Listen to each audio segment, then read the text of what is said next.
As promised, joining me now for a joint interview, Congresswoman-elect Adelita Grijalva of Arizona and a ranking member of the House Oversight Committee, Democratic Congressman Robert Garcia of California. I'm just going to call you Congresswoman because that's what you should be called. So let me just start there. I know you've had a very strange and frustrating couple of weeks. And obviously, Mike Johnson's refusal to swear you in has turned into a real flashpoint for people. And I know it's frustrating for people in your district. I just wanted to play something he said today. You may have seen this, but let's just play it because I want to hear what you have to think about it on the other side. Okay. So she says that you're afraid of her being the 218th signer to the Epstein petition to release the files, that if she were a Republican, you would have sworn her in. What do you say?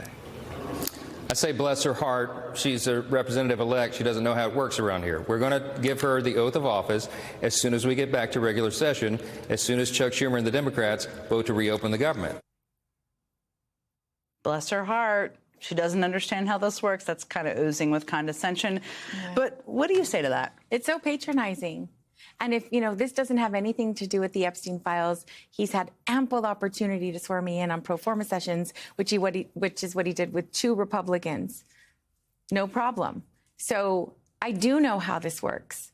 I'm wondering if he remembers what his job is to swear us in so we can do ours. He doesn't seem to remember he should be leading efforts to reopen the government, so it sounds like he doesn't.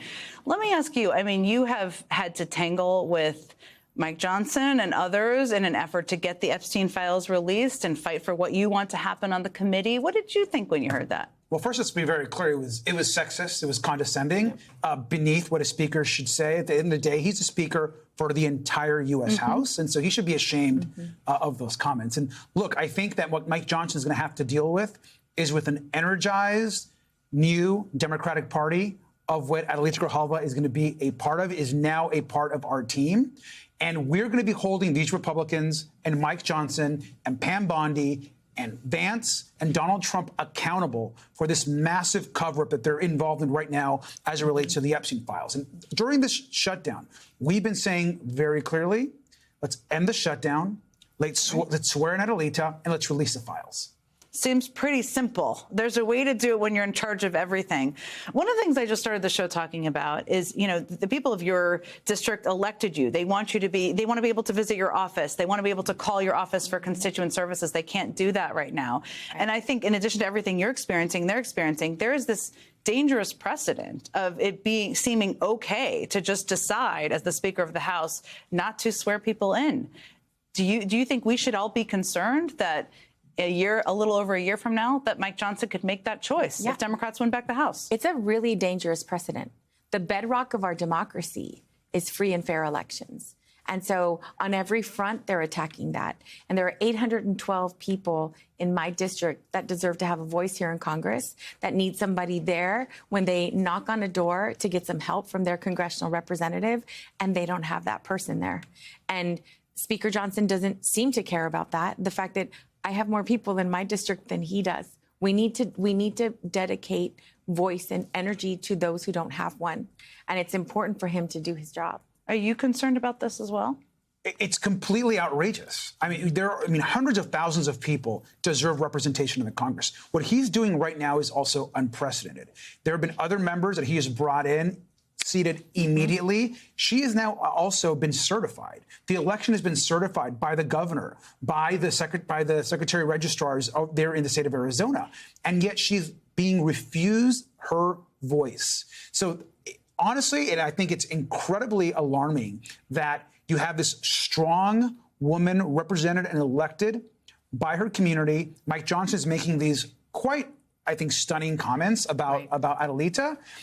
She's ready to get in there and fight. And I think we need every voice, and she's denying the people of Arizona their voice. Would he be saying, bless her heart, about a man? I think we know the answer to that one. Let me ask you, there are a lot of people fighting on your behalf. We played a lot of this, people who are outside Mike Johnson's office. Obviously, you're here. The Attorney General of Arizona, Chris Mesa, has started to threaten Mike Johnson with legal action if he continues to refuse to swear you in. Have you been in touch with her about that, or do you know what the status of that is at this point? Yes, she let me know that she was going to be sending a demand letter, basically swear her in, racist certified, which exceeds what the requirements were for 3 other people that were sworn in and specials by this speaker this year. And so when we talk about what those issues are, what your concern is, I mean, the timing is very suspect, isn't it? That the only issue there, the 217th signer to the petition was in under 24 hours. But there is a really big delay for me. And this argument that, well, the government is shut down, so she can't be sworn in. That's not, the whole freshman class was sworn in during a shutdown. So all of the excuses are just that. I wish he would just be honest and say, I'm dragging my feet because I'm trying to get at least one other person, one Republican, to take their name off the petition. Well, that feels like what it's about. I mean, you've been kind of keeping people on board here over the course of the last several weeks. Are people still on board? Do you have any, should I be positive here and suggest that like maybe people will be so annoyed by this, you could get more Republicans? Like, what's the status? We're working on it. Let's be really clear. This is this Epstein investigation. What's going on right now? This is a White House cover-up that Mike Johnson is now involved in. He is clearly shutting down the government, denying people pay. Our military in the United States may not get their pay because Mike Johnson is now trying to protect Donald Trump and Donald Trump's wishes around the Epstein files and this investigation. When you have Jeffrey Epstein saying Donald Trump was his best friend for 10, 15 years, when Donald Trump is trying to all throughout the campaign say we're going to release the files and then doesn't, something is going on. And I hope that the public understands that with every day that passes, there are more questions. This whole thing becomes much more suspicious.